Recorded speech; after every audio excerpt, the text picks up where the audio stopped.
एक reality show शुरू होने वाला है, अपनी तरह का अनोखा, बाकी के रियलिटी शो से थोड़ा और साहसी, थोड़ा और खतरनाक। शो का प्रीमाइस कुछ ऐसा है कि कुछ सेलिब्रिटीज को एक दूर दराज की जगह पर हवा से ड्रॉप किया जाएगा।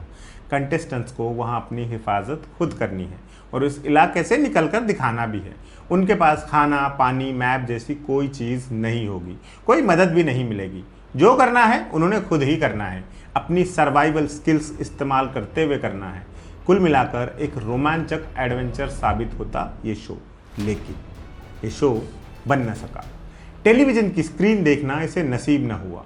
वजह थी एक महाभयानक एक्सीडेंट जिसमें 10 लोगों की जान चली गई।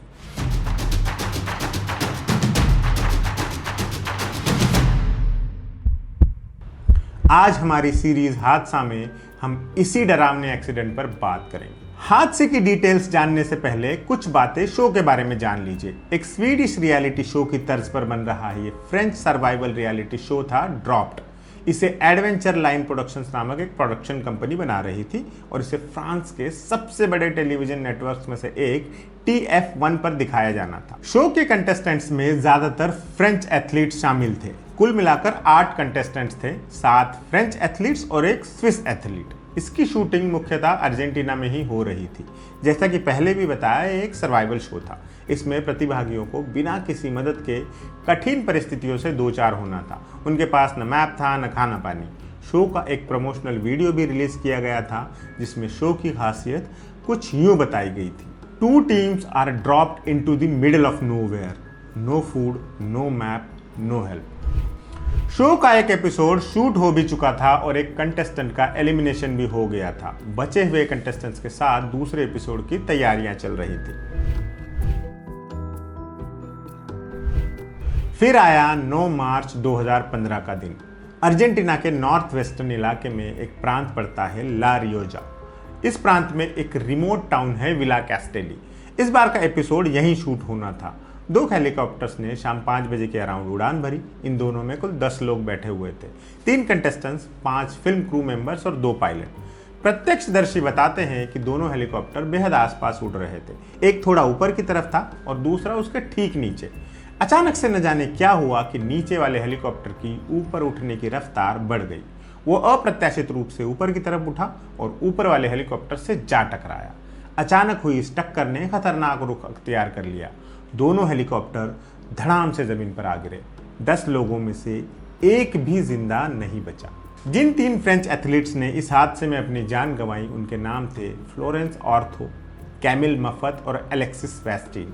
57 साल की फ्लोरेंस एक सेलर थी और कई सारे साहसिक समुद्री सफर का अनुभव रखती थी। इस फील्ड में उन्हें दिग्गज माना जाता था। 25 साल की कैमिल मफत एक दक्ष तैराक थी और फ्रांस के लिए 3 ओलंपिक मेडल्स जीत चुकी थी, वो भी एक ही ओलंपिक एडिशन में। 28 साल के एलेक्सिस भी ओलंपियन थे और फ्रांस के लिए ब्रॉन्ज मेडल जीत चुके थे। जिन 2 पायलट्स की जान गई वो अर्जेंटीना के नागरिक थे और उनमें से एक को युद्ध के दौरान हेलीकॉप्टर उड़ाने का लंबा अनुभव था।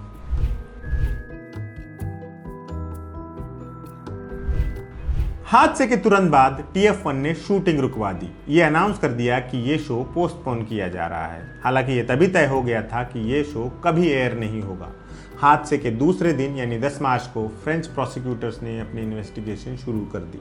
अर्जेंटीना में भी अलग से जांच शुरू हो गई। साथ ही आम जनता में भी ये चर्चा छिड़ गई कि क्या रियलिटी शोज अपनी हद क्रॉस कर रहे हैं। ज़्यादा ड्रामेटिक होने के चक्कर में ज़्यादा जोखिम उठाना कहाँ तक सही है, ये सवाल राष्ट्रीय बहस का मुद्दा बन गया। शुरुआती दौर में हादसे के 3 संभावित कारण बताए जा रहे थे। या तो पायलट से कोई गलती हुई थी, या किसी हेलीकॉप्टर में कोई टेक्निकल फॉल्ट आ गया था, या फिर कोई एक हेलीकॉप्टर हवा के तेज बहाव से डिसबैलेंस हो गया था। इन तीनों में से कौन सी असल वजह थी ये कभी पता न चल सका। हेलीकॉप्टर के फ्लाइट डेटा रिकॉर्डर से भी कोई खास मदद नहीं मिली। अर्जेंटीना की जांच एजेंसियों ने जब अपनी इन्वेस्टिगेशन पूरी की तब कुछ गलतियां नुमाया हुई। जैसे रिस्क असेसमेंट ठीक से किया नहीं गया था। प्रोडक्शन कंपनी को इस बात का अंदाजा ही नहीं था कि 2 हेलीकॉप्टर आसपास उड़ाने में क्या खतरा था। तमाम सेफ्टी मेजर्स और फॉर्मल प्रोसीजर्स का पालन नहीं किया गया था। जिन हेलीकॉप्टर्स को शूट के लिए इस्तेमाल किया गया वो इन कामों के लिए बने ही नहीं थे। मगर ये सब तो वो बातें हैं जो हमेशा हादसे के बाद ही दिखाई पड़ती है। ये पहले दिखाई दे जाए तो कोई हादसा हो ही क्यों।